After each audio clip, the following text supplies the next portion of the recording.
Assalamualaikum warahmatullahi wabarakatuh. Hamdan wa syukran lillahi wahdah. Salatan wa salaman bi Rasulillah sallallahu alaihi wasallam.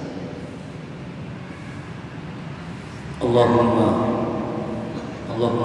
nas'aluka an taj'alal Qur'ana rabi'a qulubina wa nura sadrina wa dhahaba hammina wa jalaa husnina. Ma'asyiral muslimin rahimakumullah. Rasulullah sallallahu alaihi wasallam banyak mendapatkan mukjizat dengan macam-macamnya. Mukjizat artinya sesuatu yang terjadi di luar jangkauan manusia, dan itu melemahkan seluruh penolakan manusia. Rasulullah pernah menggenggam bulan. Masya Allah. Bayangkan kekuatan model apa itu? Ya udah di luar kemampuan dan nalar manusia. Dan info yang pernah ke bulan, bahwa bulan ini pernah pecah jadi dua, yaitu tadi. Masya Allah. Dan berbagai macam mukjizat yang kita ketahui. Tetapi ingat, mukjizat terbesar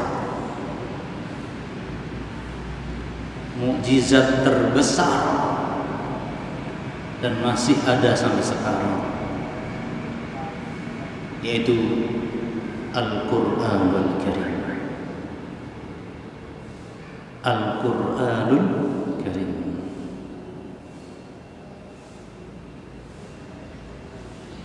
Pertanyaannya adalah,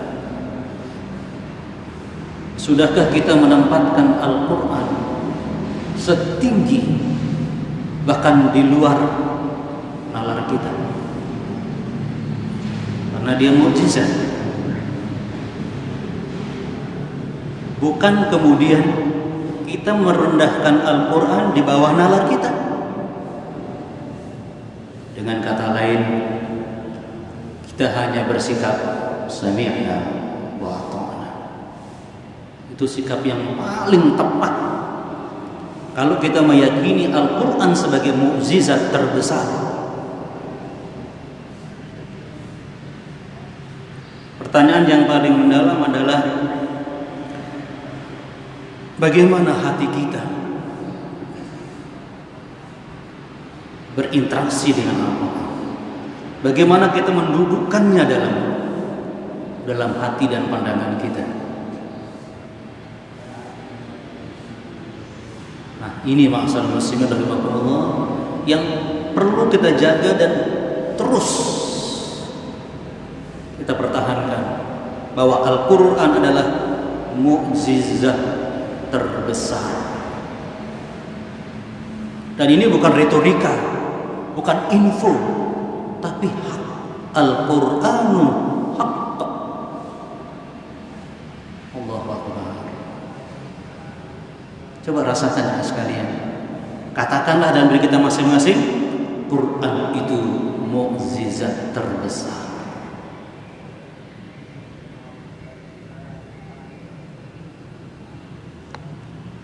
Maka kita yang selalu berinteraksi dengan Al-Quran seharusnya langsung mendapatkan manfaatnya.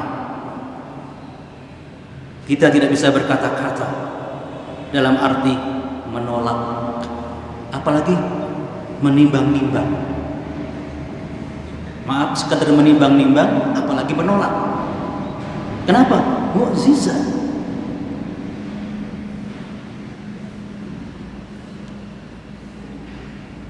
Kita pasti senang bersama mukjizat ini. Pasti kita bahagia bersama mukjizat ini.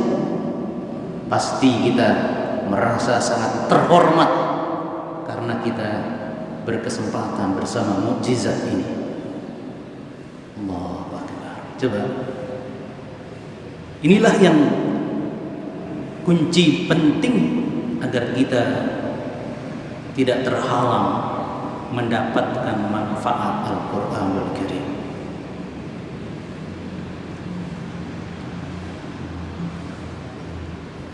Oleh karena itu, mari kita rincikan sedikit bagaimana kedudukan Al-Qur'an menurut Allah.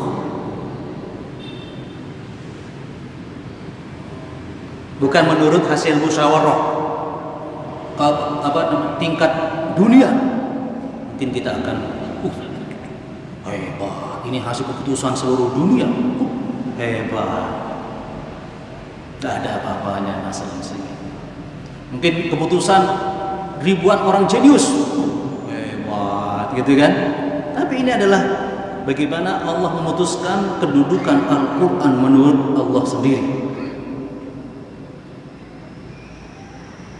Nah, kalau kita betul-betul beriman kepada Allah, pasti langsung kita terima, langsung menyentuh hati kita.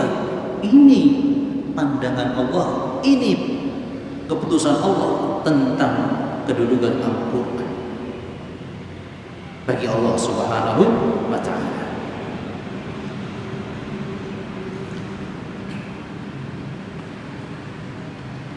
Coba kita lihat surah Az-Zukhruf ayat 4.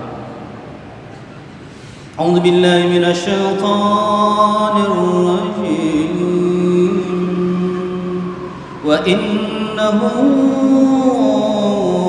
fi ummil kitab ladaina la'aliyyun hakim.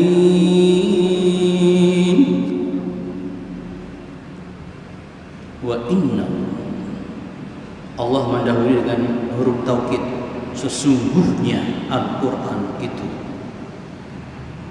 fi ummil kitab, itu ada pada induk Alkitab di Lauhil Mahfuz. Ladaina,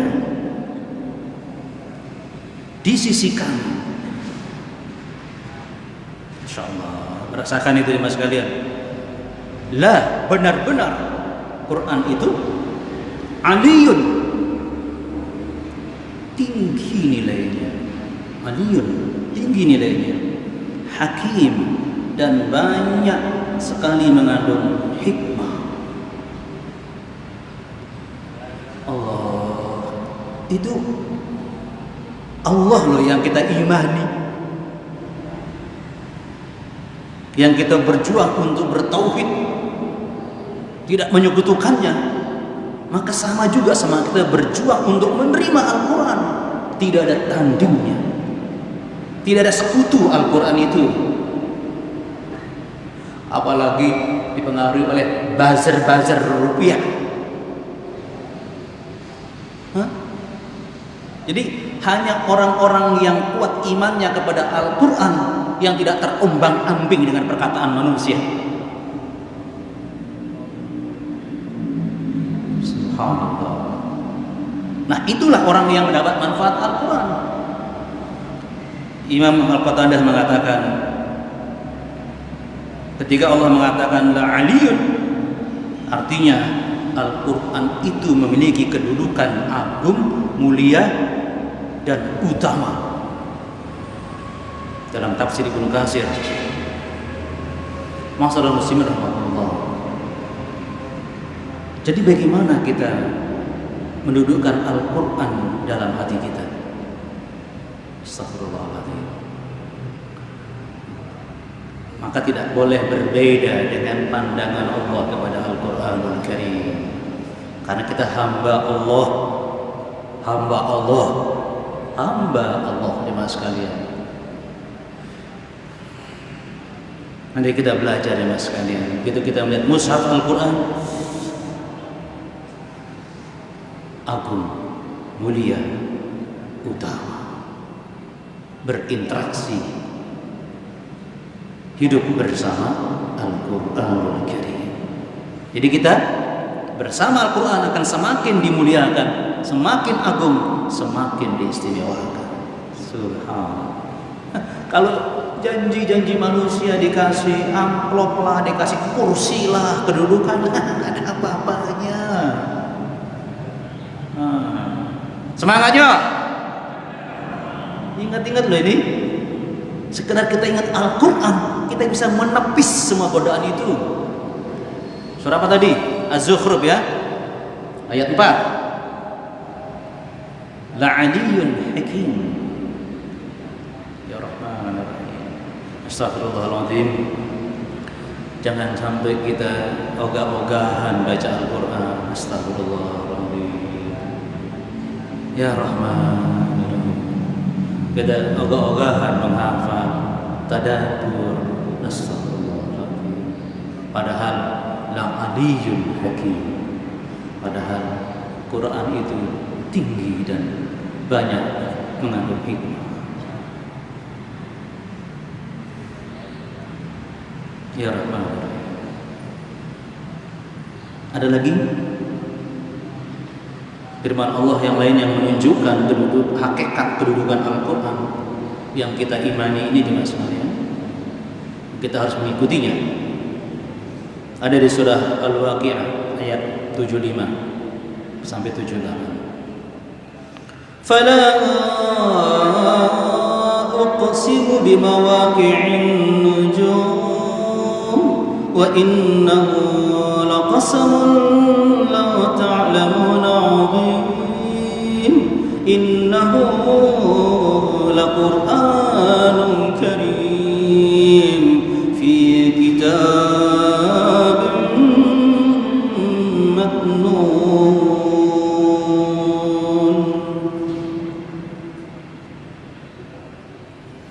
Sebelum Allah menyampaikan tentang kedudukan Al-Quran, Allah sampai bersumpah. Kalau tadi pakai huruf taukid ya, fala uqsimu bimawaqi'in nujum, maka aku bersumpah dengan tempat beredarnya bintang-bintang. Ada bintang itu sudah triliunan, gak terhitung jumlahnya. Dia beredar, dijaga oleh Allah. Dahsyat. Dahsyat.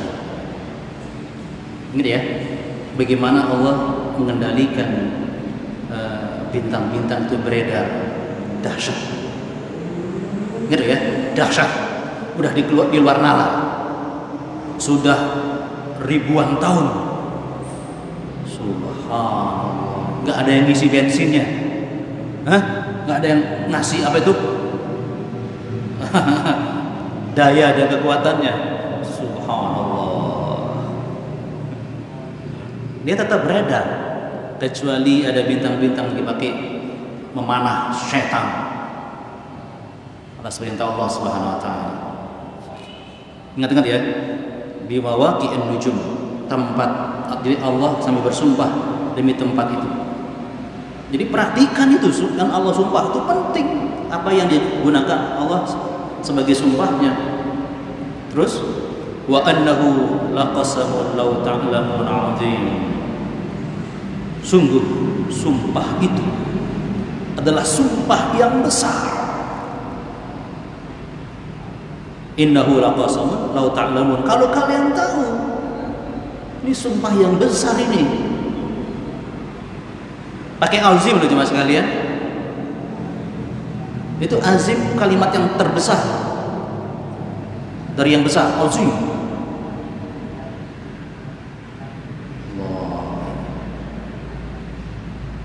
Baru Allah menyampaikan innahu laqur'anun karim. Sesungguhnya Al-Quran itu bacaan yang mulia. Coba dirasakan ayat ini.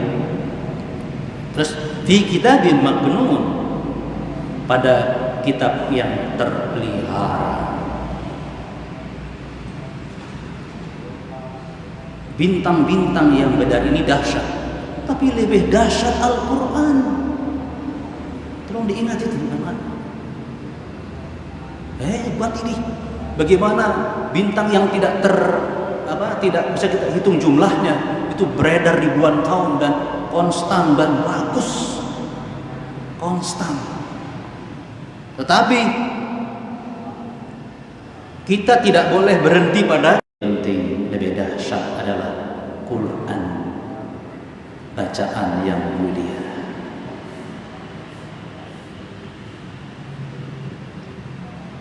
Kita masukkan lagi ke hati kita itu, sehingga itu akan membentuk pribadi kita, melangkah, bersifat dan bersikap tidak mau lepas dari Al-Quranul Karim. Masya Allah, Masya Allah.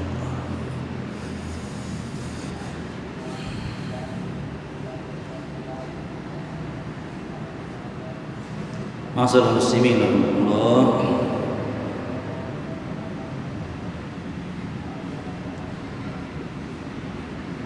Mari kita masukkan lagi info-info hak, pandangan Allah yang agung ini tentang Al-Quran. Ada lagi di surah Qaf ayat 1. Qaf wal Qur'anil Majid.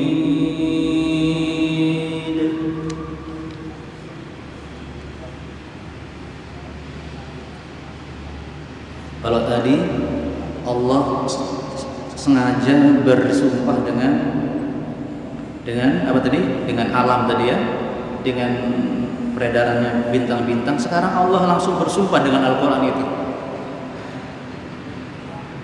Qaf wal Qur'anil Majid, demi Al-Quran yang mulia.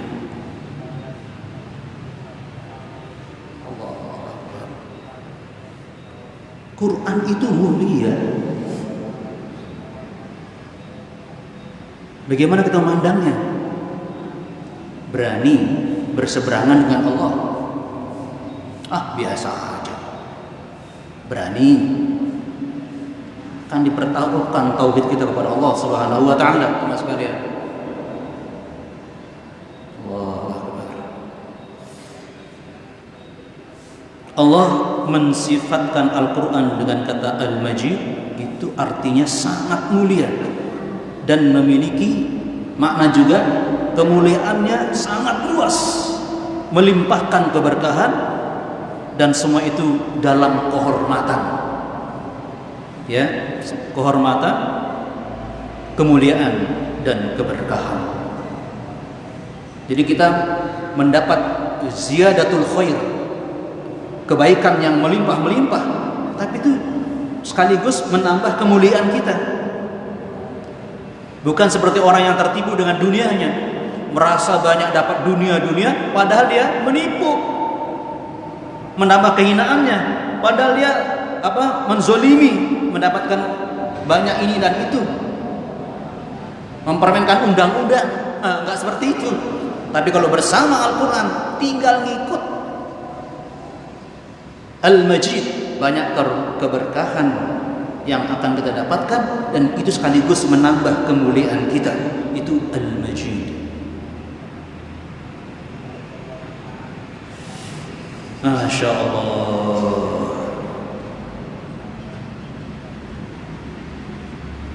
Mari kita endapkan satu persatu yang saya sampaikan tadi, jemaah sekalian, agar langsung semakin berkualitas sikap kita kepada Al-Quran, berkualitas dan menghasilkan kepribadian yang atas dan teratas, bukan biasa saja, ya apa adanya, tidak. Allahu Akbar. Artinya begitu kita membaca Al-Quran, begitu kita ikut tadarus Al-Quran, taklim Al-Quran, kita selalu bahagia, senang, sumringah. Kenapa? Karena banyak kebaikan, ziyadatul khair, dan kita semakin tinggi kemuliaannya. Allah Akbar. Wa bi ayyi ala'i rabbikuma tukadziban. Nikmat mana yang kita dustakan? Nikmat sekali kita bergabung di jamaah Manarul Islam, baik yang mengajar ataupun yang diajar sama-sama didudukkan seperti ini oleh Allah Subhanahu wa taala. Kalau kita mendudukkan Al-Qur'an di hati kita, mengikuti cara Allah menilai Al-Qur'an,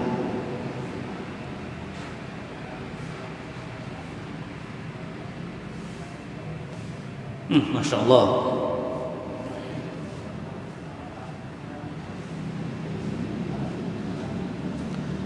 Ada lagi jemaah sekalian bahagia, surah Al-Anbiya ayat 10, juga surah Shad ayat 1. Jadi ada bagian yang sama. Shad wal Qur'ani dzikr. Itu di surah Shad.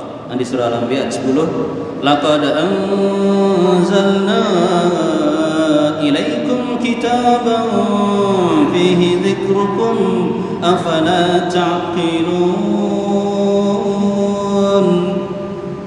Shad. Lagi-lagi Allah bersumpah langsung dengan Al-Qur'an. Artinya apa? Sumpah tadi, jangan sampai kita tidak mengindahkannya. Jangan sampai kita tidak memfokuskan perhatian kita padanya. Demi Al-Qur'an yang mengandung peringatan. Laqad anzalna ilaikum, sungguh benar-benar diawali dengan 2 huruf taukid. Anzalna ilaikum, telah kami turunkan kepada kita kitab Al-Qur'an, fihi, yang di dalamnya mengandung dzikrukum, peringatan bagi kalian. Afala ta'qilun, tidakkah kalian mau mengerti? Menurut sahabat Ibnu Abbas, pada kata-kata dzikrukum atau dzikri itu maknanya adalah syarafukum, kemuliaan bagimu. Ini yang perlu kita nikmati dulu ya. Kan dzikrukum, peringatan. Jangan kita bayangkan kok tegas peringatan. Nah, bukan itu. Kok berat ya peringatan? Bukan. Nah, ini dia. Sahabat Ibnu Abbas mengatakan bahwa dzikrukum itu maknanya syarafukum, petunjuk yang mengingatkan kita untuk kita mendapatkan kemuliaan. Allah. Artinya pula, kalau kita menemukan dalam Al-Quran syariat, ketentuan, aduh kok berat ya, boleh silahkan dirasakan berat, tetapi sama dengan beratnya kemuliaan yang kamu dapatkan. Jadi jangan kita berhenti pada kata-kata berat, tapi berat juga bobot kemuliaan ada di sana. Jadi kita tidak berhenti pada angel lagi, begitu kan? Nggak berhenti di situ. Aduh, payah ini. Terserah mau angel, mau payah, terusin. Tapi membawa kepada kemuliaanku. Begitu jemaah sekalian. Itu sahabat Ibnu Abbas ingatkan kita. Subhanallah. Ya termasuklah baca terus. 1 hari 1 juz. Apalagi disuruh menghafal sebetul. Ustaz nggak tahu diri. Misalnya begitu ya. Menghafal nggak apa-apa. Tapi terusin. Itu demi kemuliaanku. Nah gitu dong. Setuju? Semangatnya. Ahlullah. Subuh ini. Baik Mas Kanda. Berapa menit nih? Masih ada nggak ini Mas kalian? Biar mantap ini. Masya Allah masih. Bentar. Tadi sampai syuruk ya. Kurang 6 menit. Maksudnya Allah. Jadi apa tadi? Kalau kita merasa kok angel, kok berat, kok payah gini, aduh, senyum-senyum. Ini untuk menambah kemuliaan. Gitu ya, teman sekalian.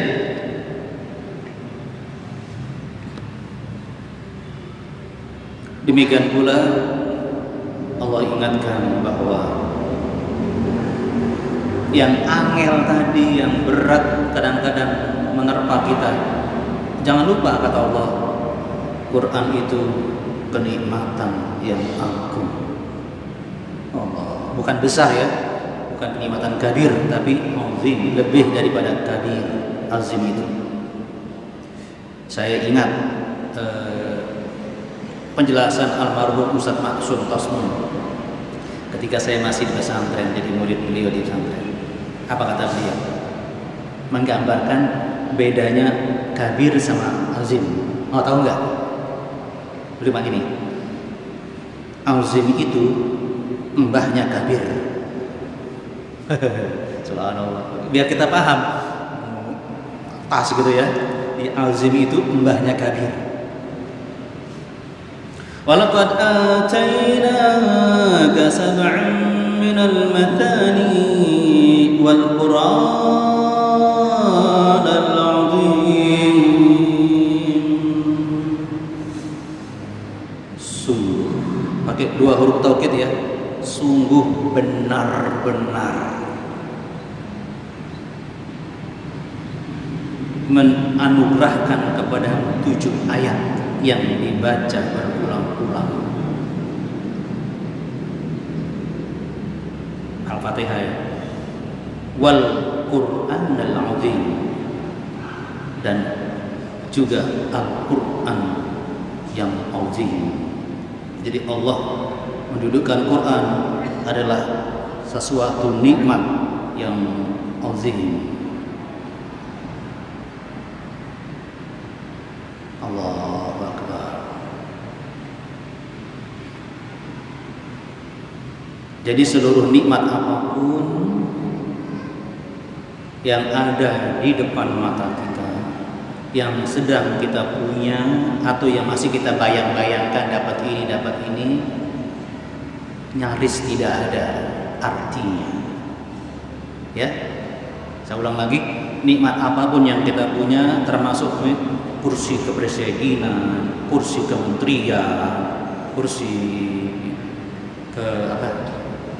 ya sudah, kursi-kursi itu ya, dan seluruh tabungan-tabungan para oligarki apakah misalnya itu, ya, nyaris nggak ada artinya kalau kita ingat Al-Qur'anul Azim. Allahu Akbar. Maka orang-orang yang beriman kepada Quran Azim, Quran yang menurut Allah itu adalah nikmat yang paling agung, tidak akan pernah menjual keimanannya, prinsip hidupnya hanya oleh amplop.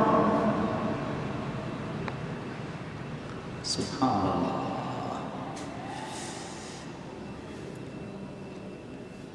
Luar biasa.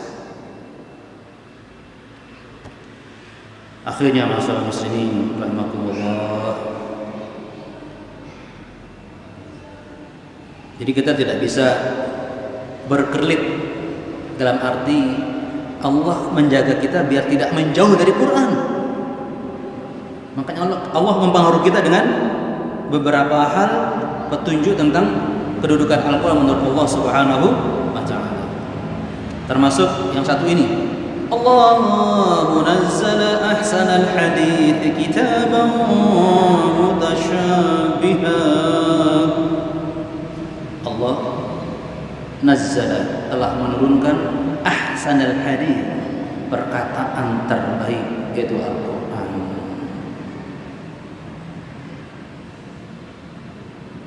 kitaban mutasyabiha. Allahu akbar. Ahsanal hadits.